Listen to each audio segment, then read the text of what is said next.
America target గా big game start అయింది. ఈ ఆటకు టోక్యో వేదికగా నిలుస్తోంది.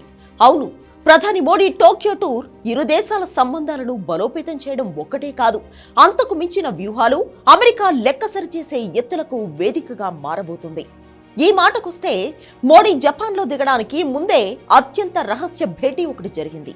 ఆ భేటీకి చైనాలోని షాంఘై సిటీ కేర్ ఆఫ్ అయింది. అక్కడే అంతర్జాతీయ రాజకీయం ఉలిక్కిపడే చర్చలు జరిగినట్లు ఒక వార్త వైరల్ అవుతోంది. మోడీ టోక్యో పర్యటనలో ఆ చర్చలే మరింత ముందుకు వెళ్లబోతున్నట్లు విశ్లేషకులు అభిప్రాయపడుతున్నారు. ఒక్కసారి ఆ చర్చలు ఆచరణలోకి వస్తే మాత్రం అమెరికా పతనం స్టార్ట్ అయినట్టే. ఆ వివరాలు టాప్ స్టోరీలో చూద్దాం.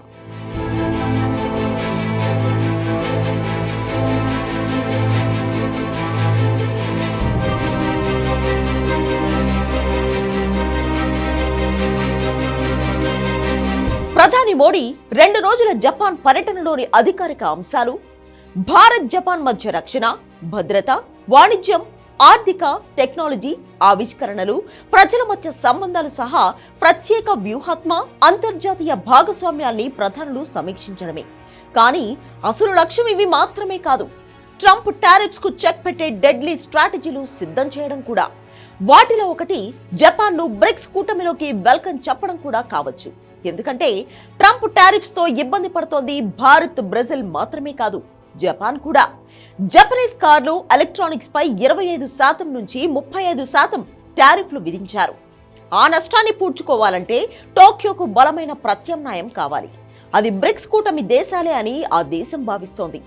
ఈ క్రమంలోనే షాంఘై నగరంలో ఇటీవల చైనా, జపాన్, రష్యా అధికారులు రహస్యంగా సమావేశం నిర్వహించారు.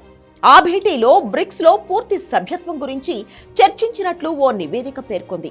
ఆ నివేదిక ప్రకారం జపాన్ గనుక G7 ను కాదని బ్రిక్స్ లో చేరితే అంతర్జాతీయ రాజకీయం షేక్ కావడం ఖాయం.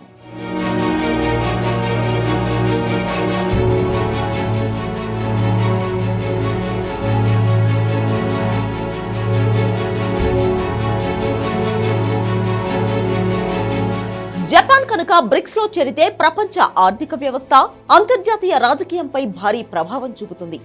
బ్రిక్స్ ఇప్పటికే ప్రపంచ జీడీపీలో 35.6%, 46% జనాభాను కలిగి ఉంది. జపాన్ చేరికతో ఇది మరింత బలపడుతుంది.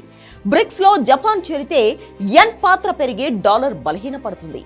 అంతేకాదు, జపాన్ ఎంట్రీతో బ్రిక్స్ జీడీపీ మరింత పెరగడానికి అవకాశం వస్తుంది.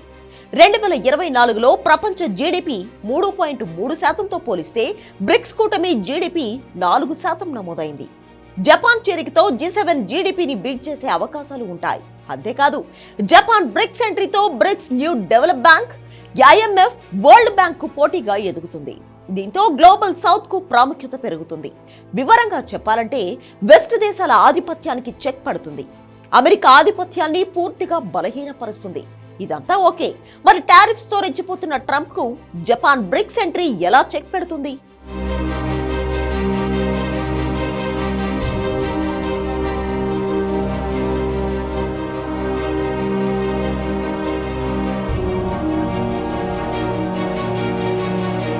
అమెరికా ఫస్ట్ పాలసీతో ట్రంప్ టార్గెట్ డాలర్ ఆధిపత్యాన్ని, టారిఫ్స్ ద్వారా వాణిజ్య లోటును తగ్గించడమే. జపాన్ గనుక బ్రిక్స్ లో చేరితే ట్రంప్ వ్యూహాలు బెడిసి కొడతాయి. డాలర్ కు ప్రత్యామ్నాయం కోసం ప్రయత్నిస్తే ఇప్పటికే బ్రిక్స్ దేశాలపై 100% టారిఫ్స్ విధిస్తానని ప్రకటించాడు. అదే బ్రిక్స్ లో జపాన్ చేరితే వాషింగ్టన్, టోక్యో వాణిజ్యంపై సుంకాలు పెరుగుతాయి. ఇది ట్రంప్ కు వ్యతిరేకంగా మారుతుంది. ఎందుకంటే ఆటో, సెమీకండక్టర్స్ కోసం జపాన్ పైనే అమెరికా ఆధారపడుతోంది. మరోవైపు బ్రిక్స్ కరెన్సీని ఇటీవలే ట్రంప్ డెడ్ కరెన్సీగా పిలిచాడు. కానీ జపాన్ చేరితే డాలర్ మరింత బలహీనపడుతుంది. బ్రిక్స్ పే ద్వారా వాణిజ్యం జోరందుకుంటుంది. IMF నివేదిక ప్రకారం అమెరికా జీడీపీని ఏకంగా $432 బిలియన్ తగ్గిస్తుంది. ఇన్ఫ్లేషన్ 1.6% పెంచుతుంది. కాస్త అర్థమయ్యేలా చెప్పాలంటే భారత్, రష్యావి డెడ్ ఎకానమీస్ అంటూ రెచ్చిపోయిన ట్రంప్ తన కళ్ల ముందే తమ దేశ ఆర్థిక వ్యవస్థ పతనం కావడం చూస్తాడన్నమాట. మొత్తంగా జపాన్ బ్రిక్స్ లో చేరితే ట్రంప్ పాలసీలే గ్లోబల్ ఎకానమీని మరింత ప్రభావితం చేస్తాయి. చివరికి అమెరికా ఒంటరిగా మిగులుతుంది.